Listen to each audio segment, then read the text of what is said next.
I would like to say a few words about Stan Lee. Who is Stan Lee? Of course, the great co-creator, I should say, of Marvel Comics.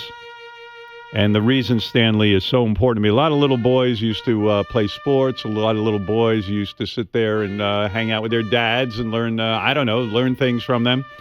Stan Lee was like my dad because, he was my imaginary dad because I read all his comic books growing up. Well, what was different about his superheroes? About whose? Stan Lee. Well, I'll get to that, Robin. How dare you interrupt my soliloquy. But Stan Lee was amazing because when you list the characters, he either created, co-created, however you want to put it, you got Spider-Man, X-Men, Incredible Hulk, Iron Man. Fantastic Four, Black Panther, Thor, Daredevil, Doctor Strange, Ant-Man, who else? I mean, a million of them. Those characters, when you add it all up, as of current day, $22 billion have been generated off of his productivity. He brought characters that were a little bit deeper. At the time when Marvel came out, these guys were a little bit more, let's say, real. You know, Superman was so unreal. He had no problems. Yeah, these guys had usual human like Spider-Man was a boy who was really unpopular and a nerd, and he knew science, and girls couldn't really look at him. Then he becomes Spider-Man, and he's still conflicted, and his aunt is mad. And, there was an adult quality to some of the writing. Anyway, I pulled a couple of clips if you'd like to hear. This is Stan Lee talking to Larry King. Here's how he came up with the Spider-Man character. The thing with a superhero that you have to get is a unique superpower. Well, we already had somebody who was the strongest guy in the world, somebody who could fly and so forth. I was thinking, what else is left? I was sitting and I saw a fly crawling on the wall. And I said, wow, suppose a person had the power to stick to a wall like an insect.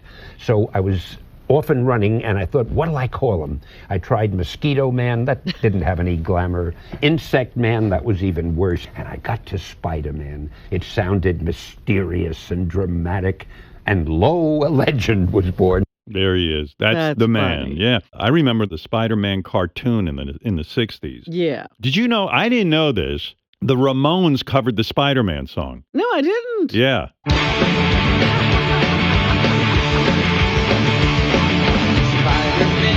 Spider-Man, does whatever a spider can. Spins a web in his eyes, catches thieves just like flies. Yeah, here comes the Spider-Man. Where Joey could sing. I was going to say, this should have been the theme. No kidding. So when Stan Lee was about 85 years old, or 80 years old, somewhere in that range, he called into our show. Would a comic called Radioactive Jew go over?